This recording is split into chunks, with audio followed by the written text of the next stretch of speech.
for the people's benefit. Trust them. Leave them alone. 76.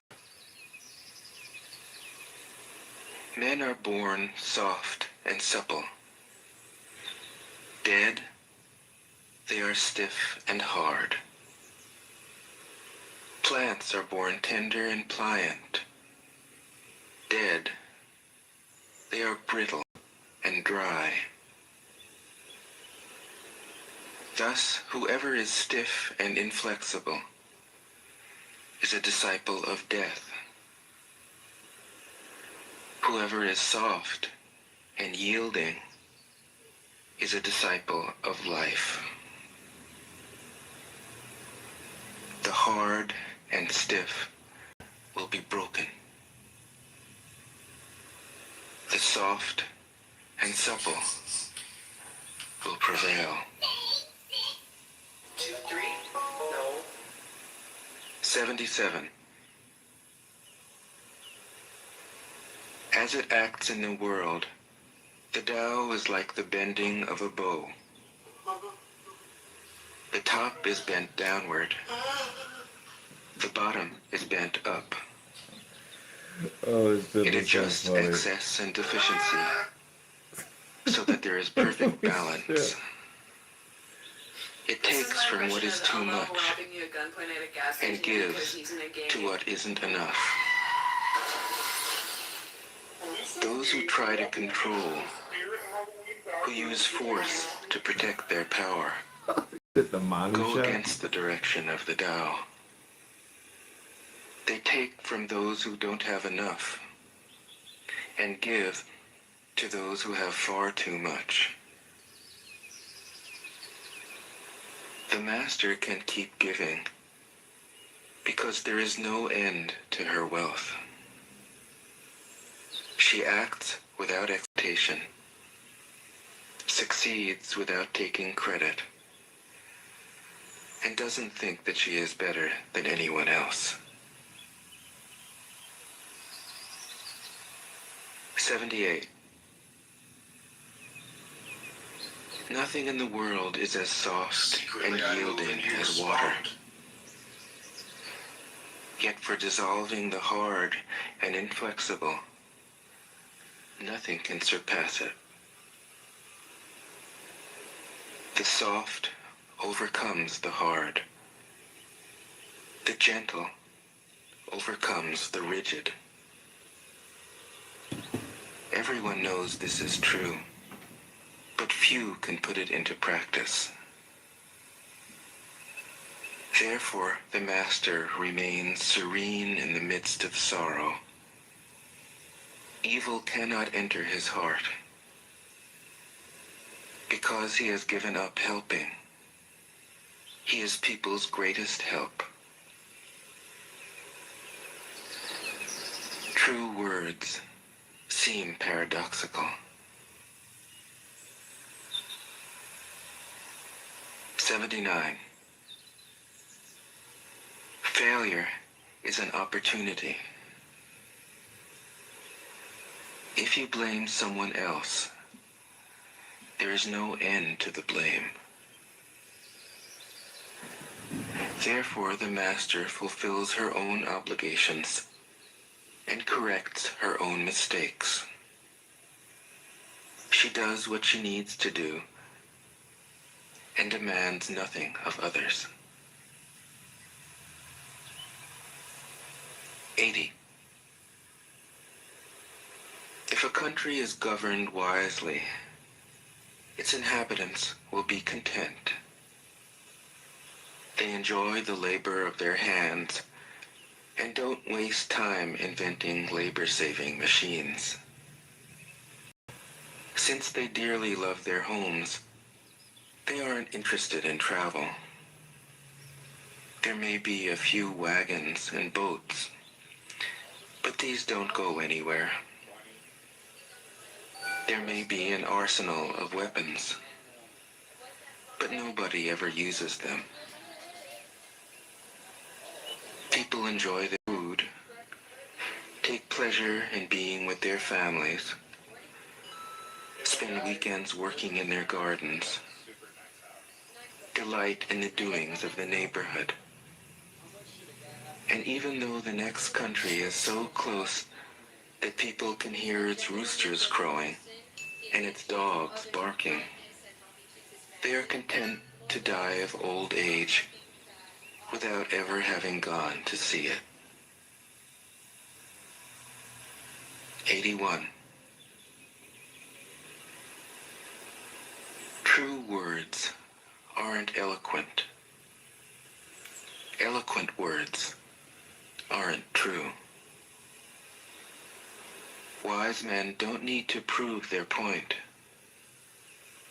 Men who need to prove their point aren't wise.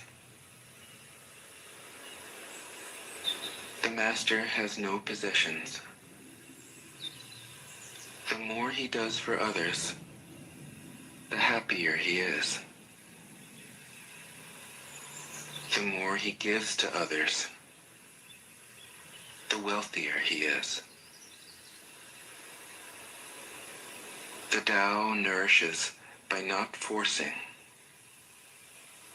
by not dominating. The master leads.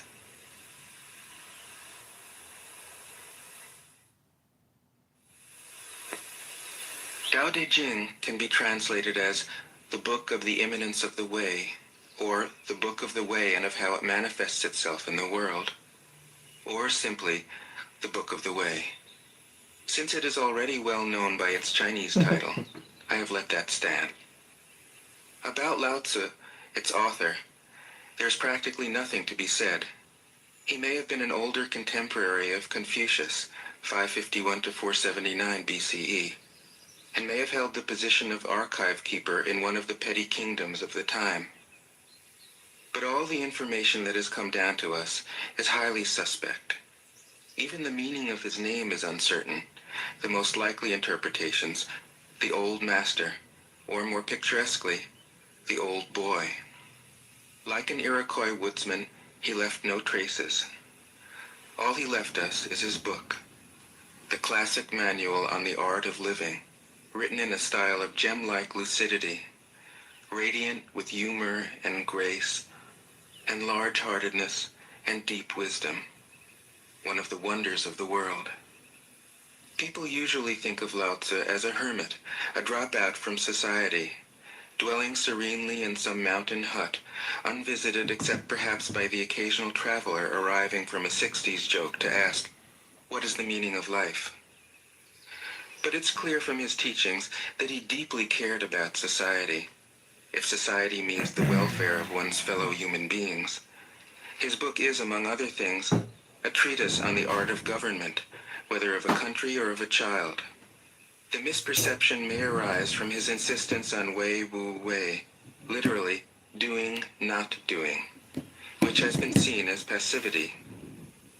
Nothing could be further from the truth. A good athlete can enter a state of body awareness in which the right stroke or the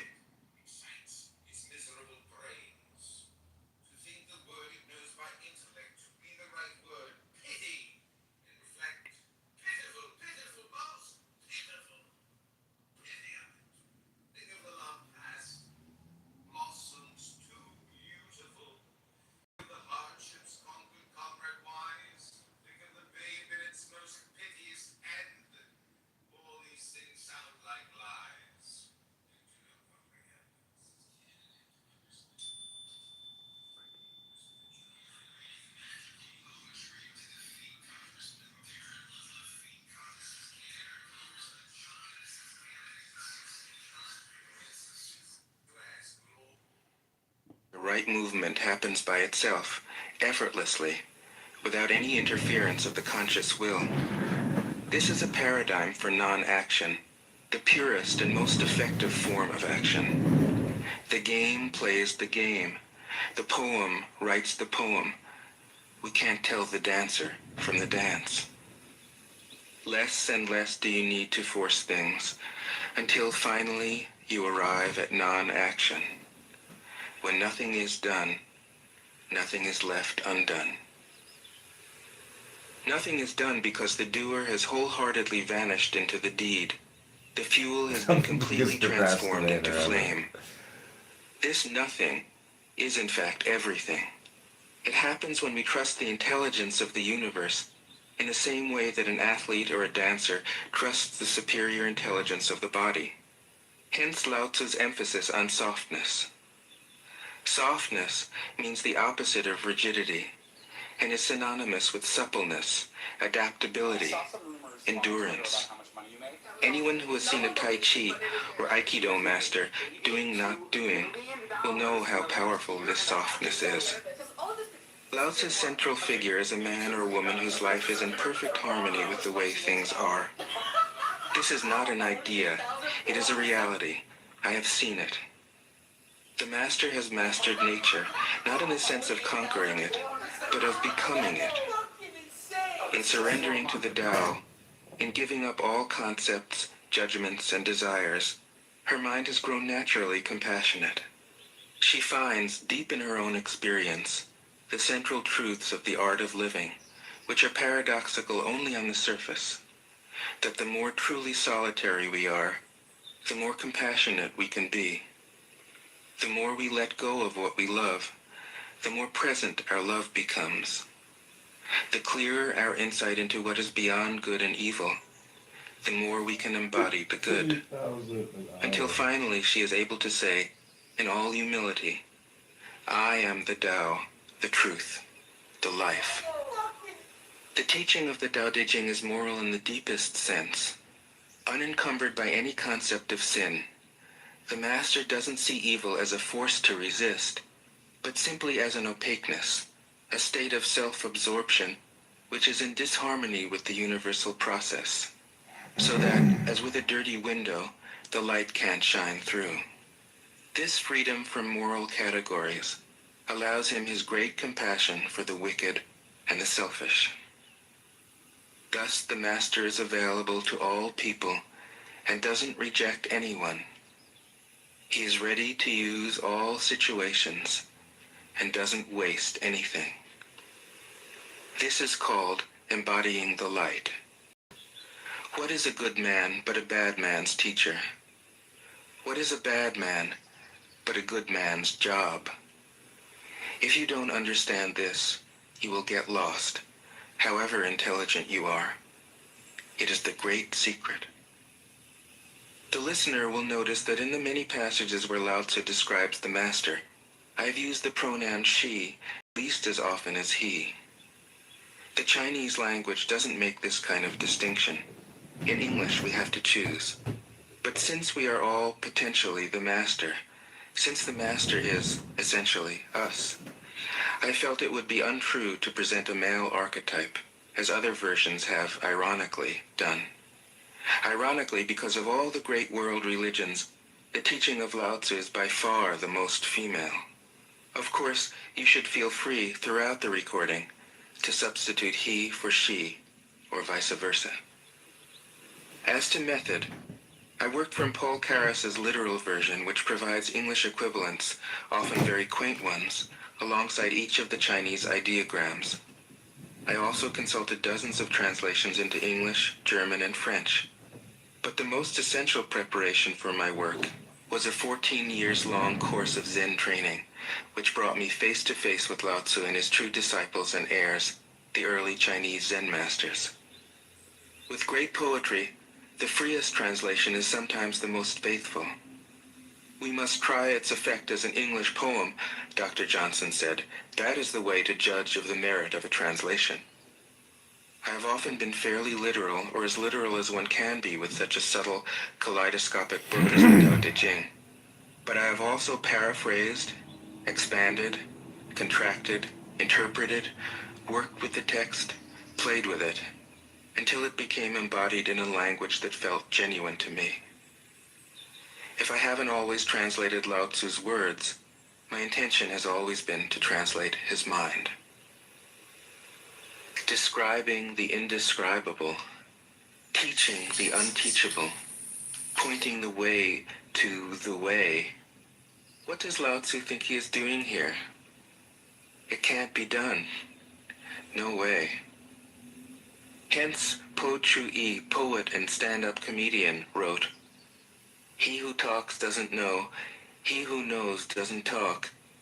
That is what Lao Tzu told us in a book of 5,000 words. If he was the one who knew, how could he have been such a blabbermouth? That's the problem with spiritual teachers. They have to be blabbermouths. But their words are, in the traditional Buddhist metaphor, fingers pointing at the moon. If you watch the finger, you can't see the moon. How meticulous the great masters had to be. A monk asked Matsu, "Why do you teach mind is Buddha?"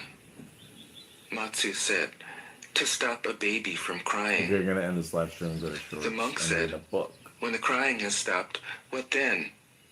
Matsu said, "Then I teach, not mind, not Buddha." The monk said, "How about